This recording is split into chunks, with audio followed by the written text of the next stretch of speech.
Hi and welcome to Settled again. We're continuing our video tutorial series. Today we're going to talk about the asset division sheet.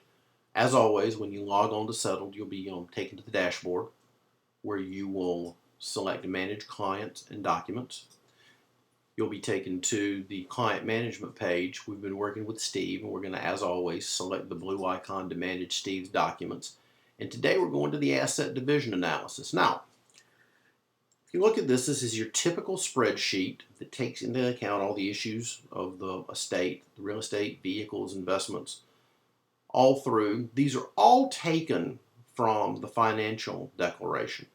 Anything that needs to be added, you can certainly add here, but none of this information was added directly onto this sheet as it was entered onto the financial declaration.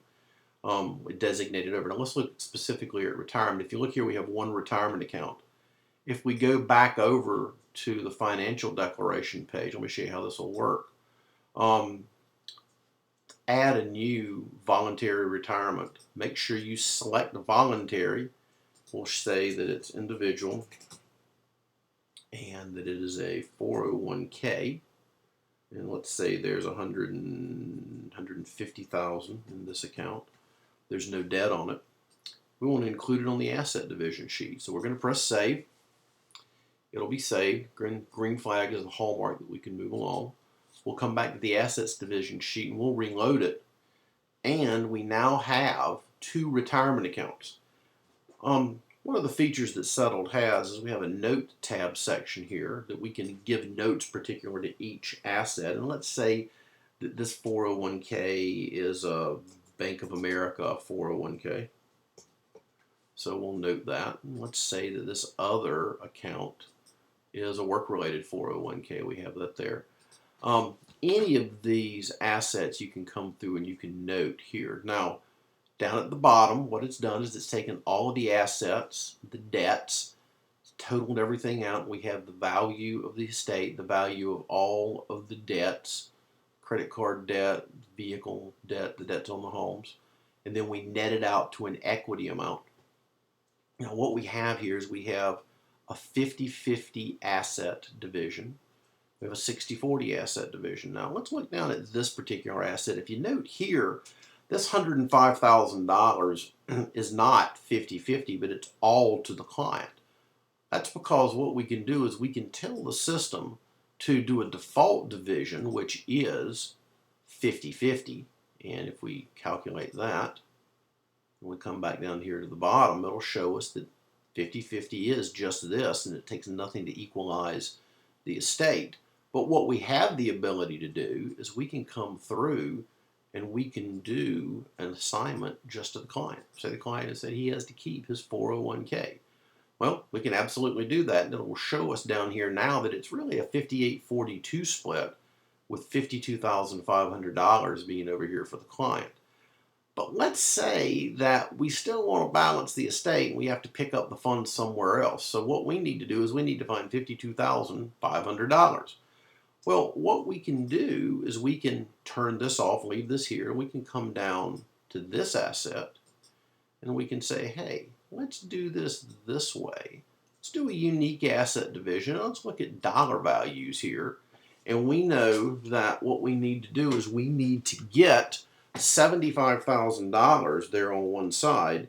We need to get $52,500 of that and move it over. So what we're going to do is we are going to make this $22,500 and then over here we are going to take for the client, the opposing party, 127.5. Do the math for you. We do that change. Let's lock that in.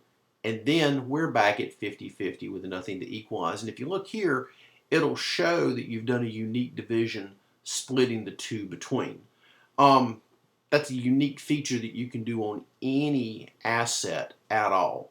And what you do is you have the ability to even do batch processing if you wanted to give, for instance, everything to the client, or if you wanted to do a batch processing and give everything to the opposing party, you can simply click all the boxes, or you can just do a default division. Um, let's go back down and change these guys here. We're just going to do across the board a default division. It'll take it back the way it was. Can I click those now? You can come through and you can do any kind of analysis, tell the system to calculate, and it'll show how the property is divided. You can add intangibles and non-marital as well. Anything that you add on this page, say for instance, you added another financial account, and say this was a SC federal account, and it has $4,000 in it. Press calculate. It will give you the balance. It'll make all the appropriate changes here. But what you can also do is when you go to save, it'll ask if you want to put it on the financial declaration. Let's say yes.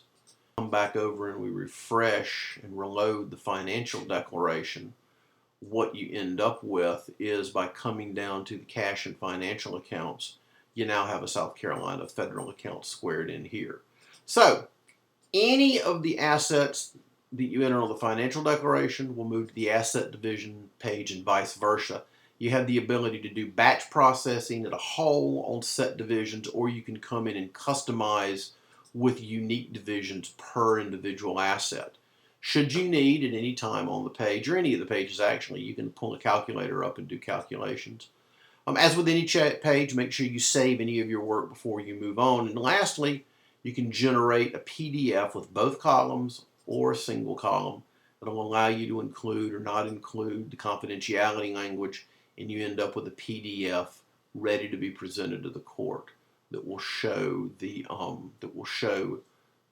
calculations that you have done via the Settlyd software. So that's the overview of the asset division sheet. If at any point you have any questions, frequently asked questions, a support ticket is a good place to start. And we'll be able to give you any information as soon as possible. And if that doesn't work for some reason, although it should, and we hope you don't have troubles at all, but please at any time feel free to email us at support@settlyd.com. Thank you again for using the system, and we look forward to putting more tutorials up. If there's anything you'd like to see a tutorial on, please let us know, and y'all have a great day.